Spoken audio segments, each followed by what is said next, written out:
Morning and welcome, ladies and gentlemen, to this very special presentation today on the 22nd day of December 2022. Hi, 22nd of December. Something special about today? Well, it is the longest day of the year. So there you are. Right now, let's get on with the news for today.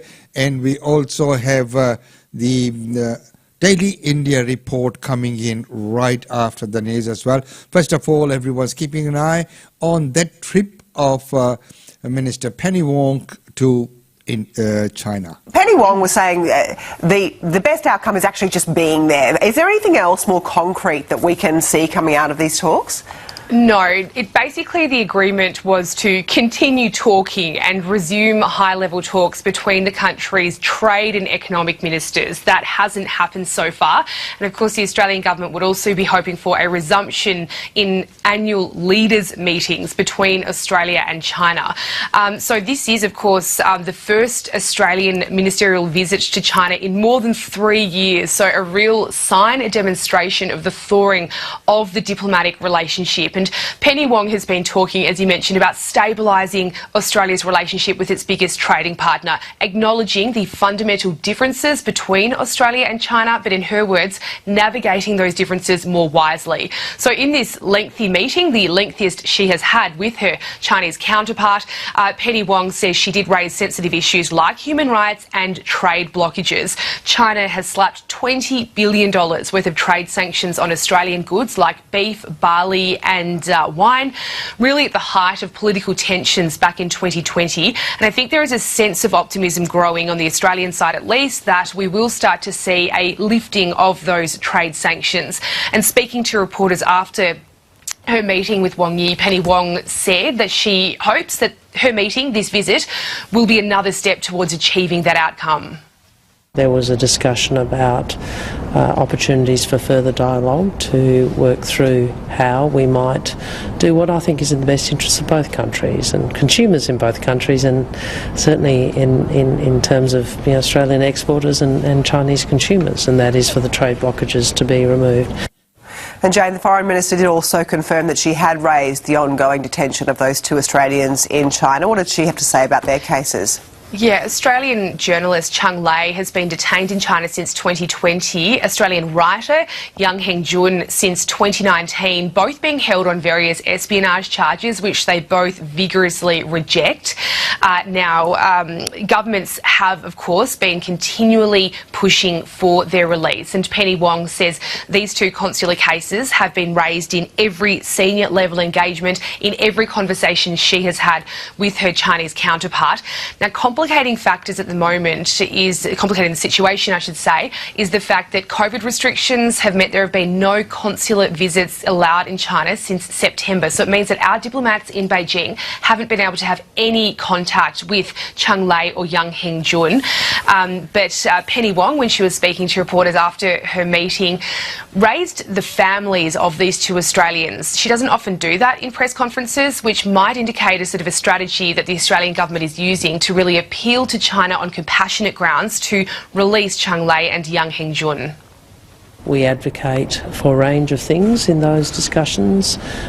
They include for those Australians to be reunited with their families as soon as possible. But we also advocate for the observance of our consular agreements and for those Australians to have consular access. And that was Penny Wong there giving some insight into the conversation she had with her Chinese counterpart Wang Yi in relation to these two consular cases.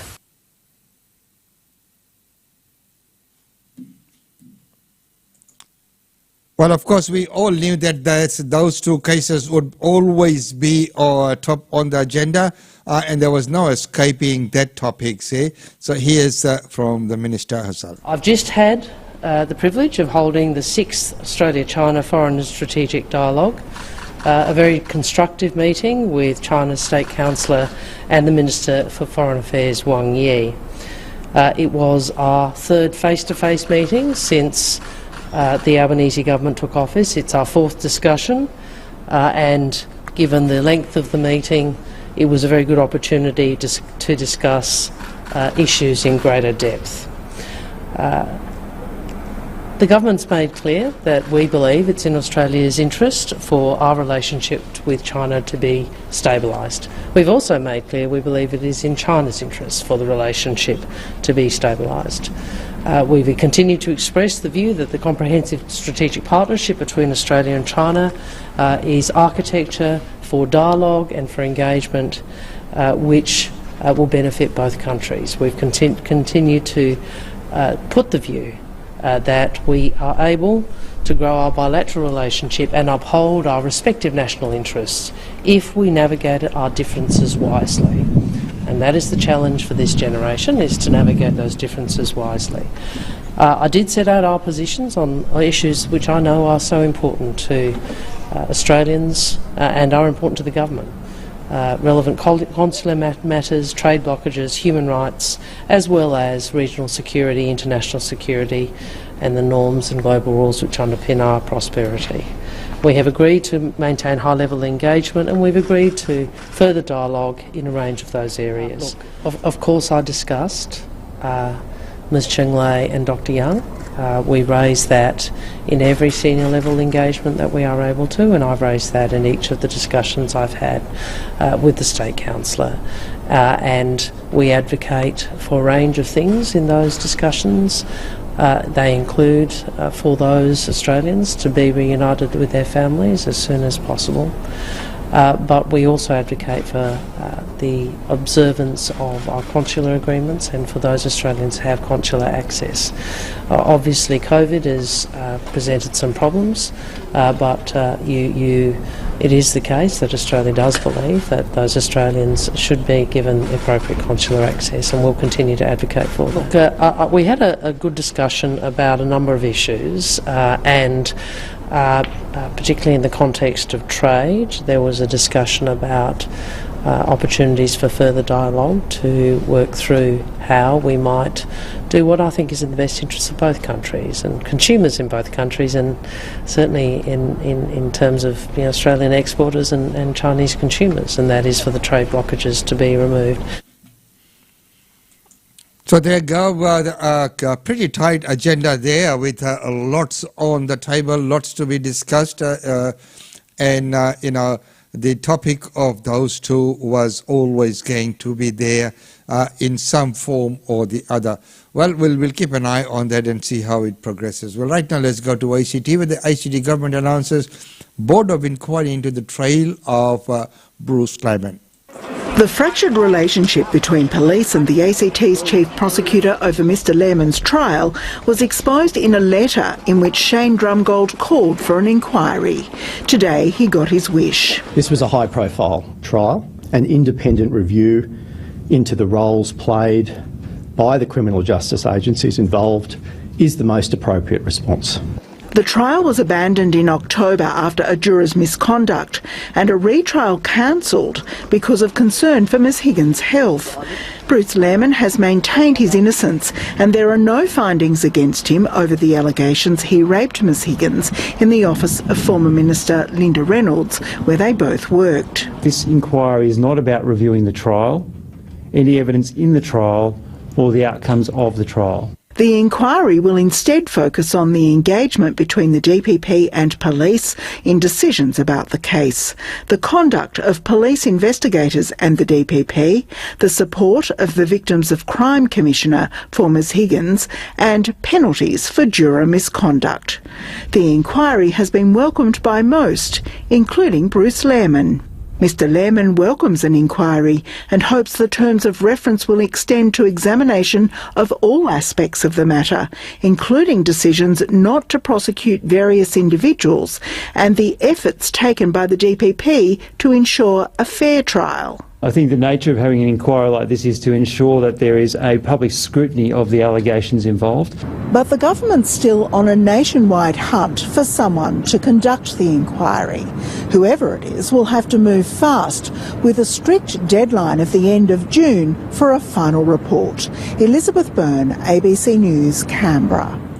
So there you go, and finally and hopefully the justice is done, and the truth and nothing but the truth actually does come out, because there's so many allegations, but until and unless proven beyond reasonable doubt, is the line. Well, right now we go to Melbourne, where the Melbourne teenager describes fight to stay alive. These teenagers have no doubt about how lucky they are to be reuniting on dry land and back home in Glen Waverley. One of them discharged from hospital just this morning. It's like my second life, I think. I'm really lucky.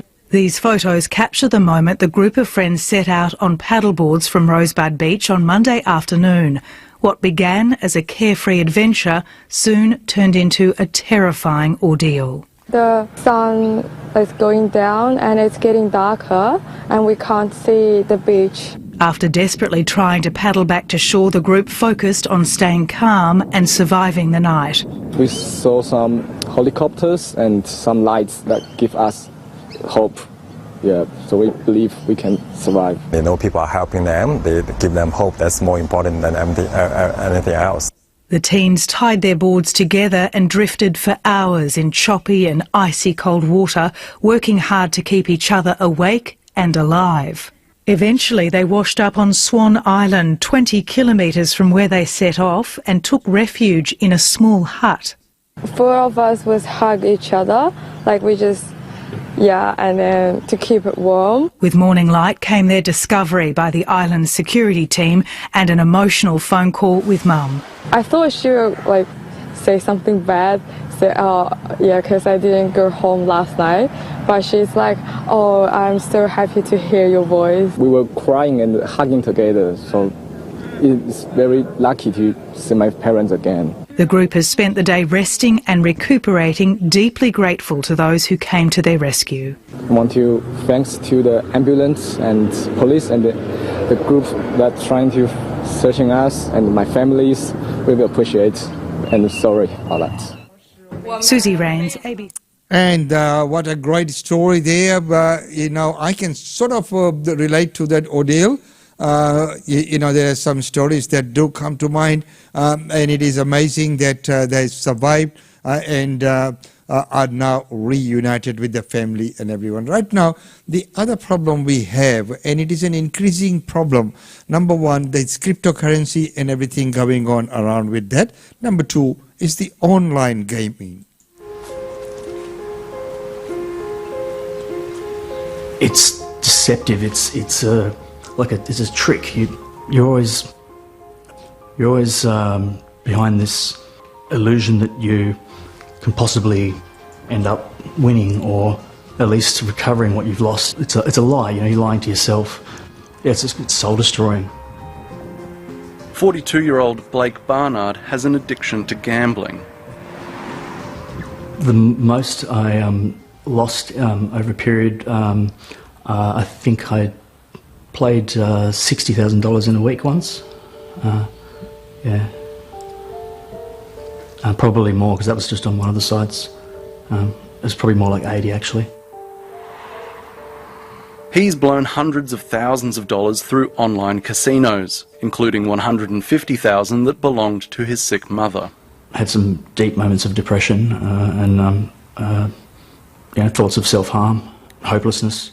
Hopelessness and self-harm. So those are the things that you really need to watch out for. All these talks about the Bitcoin, the cryptocurrencies, and say that I'm from old school, but I still like the normal real cash, the real money, and not these fake imaginary investments. And of course that online gaming, it is very catchy. People get hooked onto that and addicted, and they're tricked into all sorts of things because you've got no control over that. Well, right now we go to Victoria, where the Victorian court is rejecting to impose a state pollution cap. A 5-year battle to force Victoria's coal-fired power stations to meet more stringent pollution controls has come to an end. Really disappointed. I think that this case highlights that there's potentially some problems with our climate laws in Victoria. The Supreme Court ruled against Environment Victoria's case, which argued the licences for Victoria's 3 coal-fired power stations had been extended illegally because it hadn't taken the state's new climate change laws into account. If this decision stands, then the environmental laws don't really give communities a real voice in decisions that impact them. The laws came into effect in 2017 and enshrine a target of net zero emissions by 2050. Environment Victoria argued the Environmental Protection Authority failed to limit the levels of pollution from the power stations, but the court found the EPA had done enough. It has absolutely, I think, shattered the expectations of the community. But some Latrobe Valley locals, like Morwell newsagent Ray Burgess, see it as a win. It would have set a dangerous precedent for closing down coal-fired power stations without that alternative backup energy. The closure dates of the power stations continue to be brought forward. Yallourn will now close in 2028, with Loy Yang A to shut by 2035, 10 years ahead of schedule. Loy Yang B is due to remain operating until 2045, but experts predict it will also close within a decade. These things are going to shut down as soon as we can realistically do it and maintain reliability of the grid. The power station operators say they will continue to run their plant as efficiently as possible. Natasha Shapova, ABC News, Morwell. Well, ladies and gentlemen, here you are, that age-old debate on the climate change and, of course, closing down of the coal-fired stations and replacing with renewable energy. So we'll see how it transpires. But in the same time, let's still on Victoria, where the Victoria School offers bonuses to teachers amid staff shortages. Assistant Principal Yvonne Riley lies awake at night worrying. There's still several teacher vacancies at Sunshine College for next year, and she's not sure how she'll fill them. We do not have the correct number of staff for the number of classes that we need to run. It's a situation replicated over the state, with more than 1,100 teacher positions still vacant for 2023. To combat it, some schools like Maribyrnong College in Melbourne's northwest have started offering $10,000 bonuses to attract recruits. Solomon. Diabetes, excellent. The money comes out of individual school budgets, but several schools, including Sunshine, say they can't afford to pay the bonuses, and they're losing staff to those who will. But it's not very fair, and you can see why schools that have the resources to do that are going to be much better off than schools that don't have the resources to do that. It isn't appropriate for schools to try and scrounge survival of the fittest at the moment. If you've got the money, you might be able to offer incentives. Government has an obligation to every child in this state. The state government provides extra funding to schools with more disadvantaged students and says schools can spend their budgets how they wish, including on bonuses. We are strongly backing schools to be able to make those recruitment decisions and funding them accordingly. No matter what the incentives, the fact is there aren't enough teachers for next year. It will mean that some programs won't run, which means our kids aren't getting access to the curriculum and the education that they have a right to. Educators and parents hoping for a Hail Mary before then. Jessica Scott, that would be a great outcome when they have the right number of teachers. But the thing is, it should be right across the board. It should not be that some schools can afford to pay that bonuses and that the teachers would be obviously choosing the ones who are paying those bonuses and not go to the ones where the school can't afford the bonuses but they need the teachers. So how do you maintain that balance? Well, right now let's go to Fiji, where we've been following with a little bit of interest as to see what's happening or what's transpires now apart from that election. A nation in celebration. For the first time in 16 years, Fiji is set to have a new Prime Minister. I feel good about it. Very thankful. Thankful to the people, thankful to God for giving me yet another opportunity at 74 to lead this great nation again. Sitiveni Rabuka will lead Fiji after clinching a coalition deal with the Social Democratic Liberal Party. He's always a winner and always a loser. even if it comes down to penalty kicks.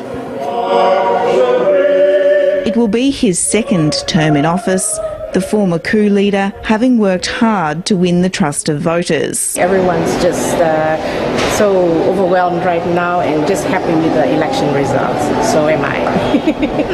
I'm happy with the change. About time. It's all about working together. It ends the 16-year reign of incumbent Prime Minister Frank Bainimarama, who came into power through a military coup in 2006 and won the last two elections. Mr Bainimarama is yet to accept defeat. I have always been a vocal critic of him. Melbourne resident Tui Savu has been in self-exile from Fiji for 20 years. Now he's hoping to go home. I'm not safe. I don't feel safe in returning to Fiji until there's a change in government, and I can ensure that I will be safe when I return. Although people are celebrating, the new government is yet to be sworn in, and some are still challenging the coalition. Marion Farr, ABC News. So it's still a little bit of a touchy situation there. Of course, there we know that everyone is rejoicing the new Prime Minister after 16 years, but be mindful of the fact that he was the one who hosted the first coup in Fiji in 1987. Well, ladies and gentlemen, right now it's time to go to our daily India report. Welcome to the Daily India Report that brings you reports, interviews, features and more on India and the Indian diaspora. For countering China, India has started acquiring the Pralay ballistic missile with a range of 150 to 500 kilometers. Indian armed forces are gearing up to acquire the Pralay ballistic missile, which can hit targets from 150 to 500 kilometers as border conflict with China continues. The proposal moved by the Indian Defence Forces is at an advanced stage and is scheduled to be taken up for clearance during a high-level meeting this week. The proposal comes at a time when the Indian forces are working on the creation of a rocket force that has been a discussion at the highest levels in the Defence Ministry. The missile was successfully tested twice on 2 consecutive days last year by the Defence Research and Development Organisation, and since then the forces are working towards its acquisition and induction. With a range of 150 to 500 kilometers, Pralay is powered by a solid propellant rocket motor and other new technologies. The missile guidance system includes state-of-the-art navigation and integrated avionics. Pralay is a quasi-ballistic surface-to-surface missile. The advanced missile has been developed in a way to be able to defeat interceptor missiles. It has the ability to change its path after covering a certain range in mid-air. The Pralay missiles, along with the BrahMos supersonic cruise missiles, would be the longest-range tactical weapon system in Indian Defence Forces, as the long-range strategic weapons are controlled by the Strategic Forces Command.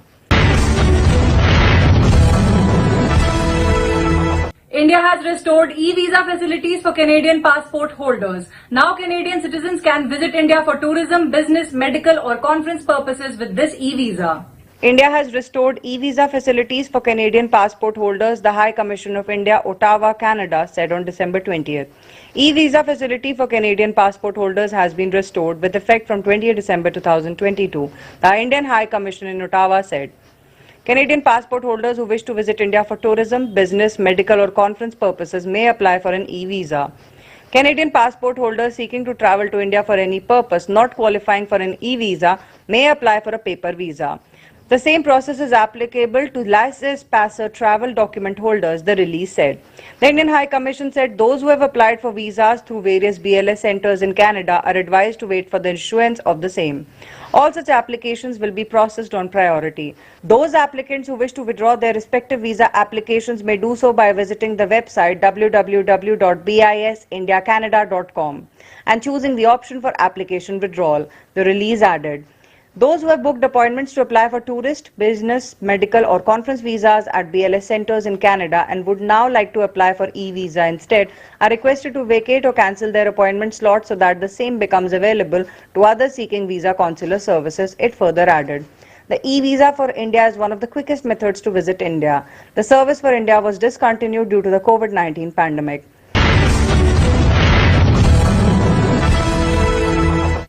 Amid the increasing Chinese naval forays into the Indian Ocean region, India has now got its 5th Scorpene-class submarine. India got a major boost in its underwater combat arm on December 20th with the delivery of the 5th Scorpene submarine to the Navy ahead of its commissioning INS Vagir next month. Under the Project 75 underway at MDL with French collaboration, the Navy has commissioned 4 Scorpenes, INS Kalvari, INS Khanderi, INS Karanj and INS Vela till now. The 6th and last Vakshir will be delivered next year. The Scorpenes are a much-needed welcome addition. With superior stealth features like advanced acoustic absorption techniques and low radiated noise levels, they are equipped with long-range guided torpedoes and tube-launched anti-ship missiles besides advanced sonars and sensor suits. Vagir began sea trials on February 1, 2022. She has completed all major trials in the shortest time in comparison to the earlier submarines. Vagir is the 3rd Scorpene submarine delivered to the Navy in a span of 24 months.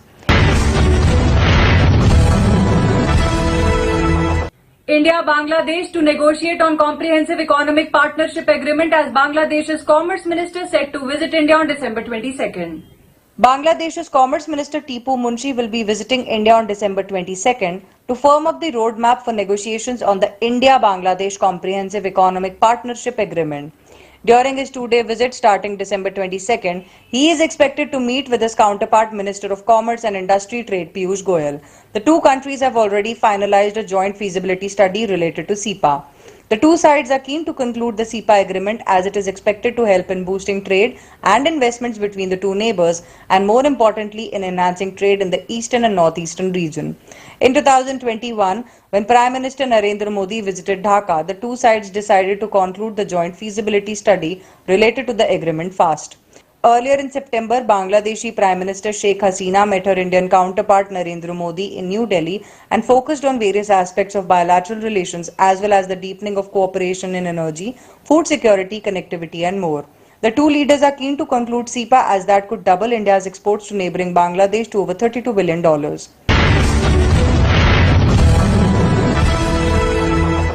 India has approved a budget of 4,500 crore rupees for the revival of existing unserved and underserved airports and airstrips in the country.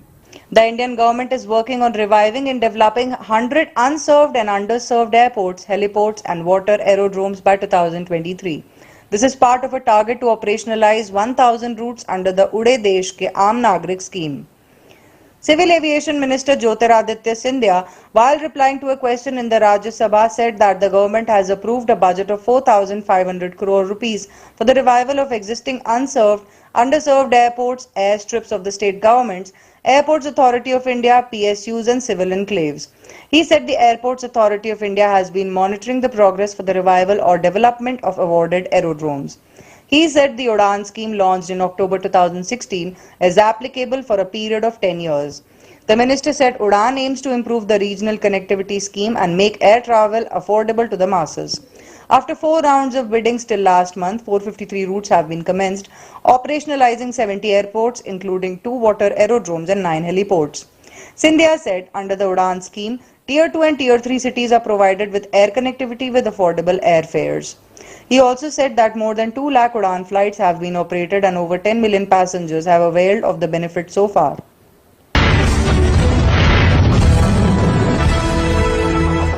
During the last 22 years, India has received over $13 billion through the foreign direct investment route in the domestic non-conventional energy sector. Countries like Mauritius, the UK, Singapore, the Netherlands and the UAE were among the top contributors in the sector. India's domestic non-conventional energy sector has received over $13 billion through foreign direct investment route in the last 22 years. Minister for New and Renewable Energy R.K. Singh informed the Rajya Sabha on December 20th that FDI up to 100% is permissible through an automatic route for the promotion of solar power generation in the country. Non-conventional sources of energy include solar, wind and other renewable sources. Sharing the country-wise details of FDI equity inflow during the period April 2000 and September 2022, India received $13.034 billion as an offshore investment. The top contributor is Mauritius, followed by the United Kingdom, Singapore, the Netherlands and the UAE, the minister said.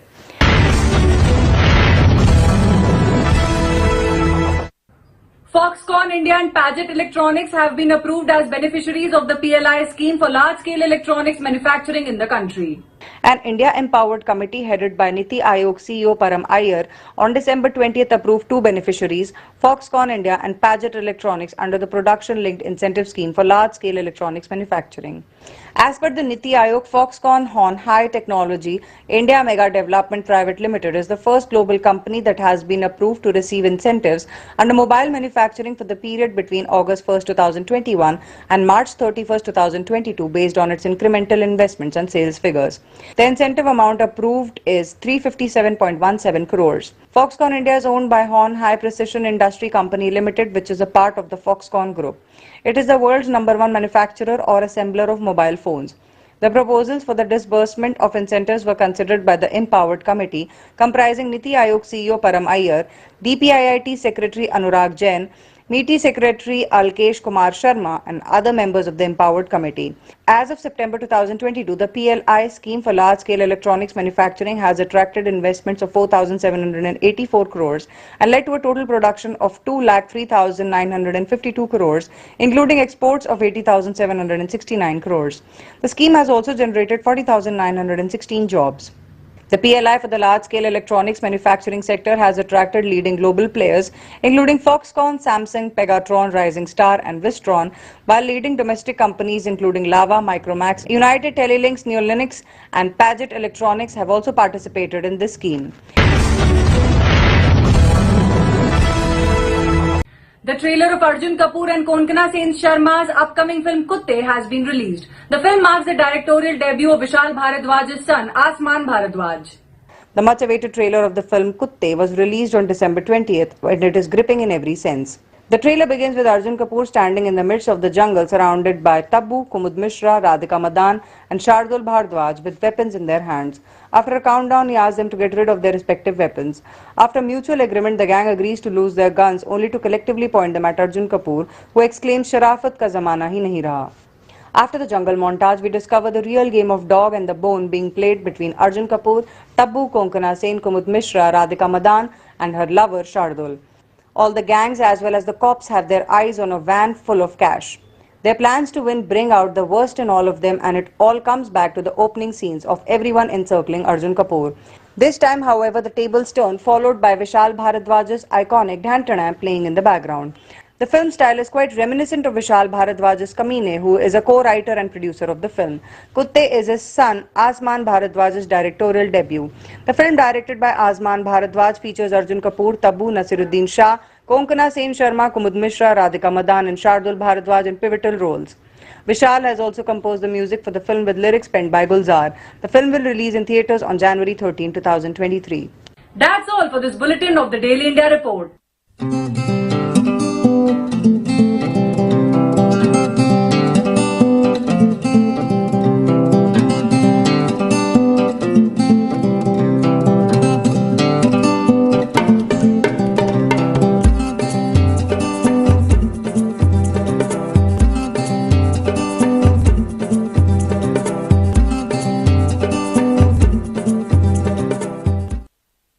Thank you very much for that report, Ankita. Well, ladies and gentlemen, right now it's time for us to say goodbye from this segment.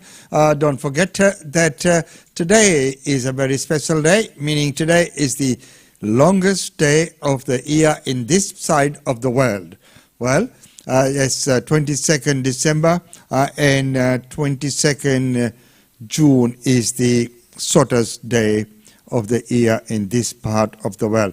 Well, with that, ladies and gentlemen, it's right now time to say goodbye.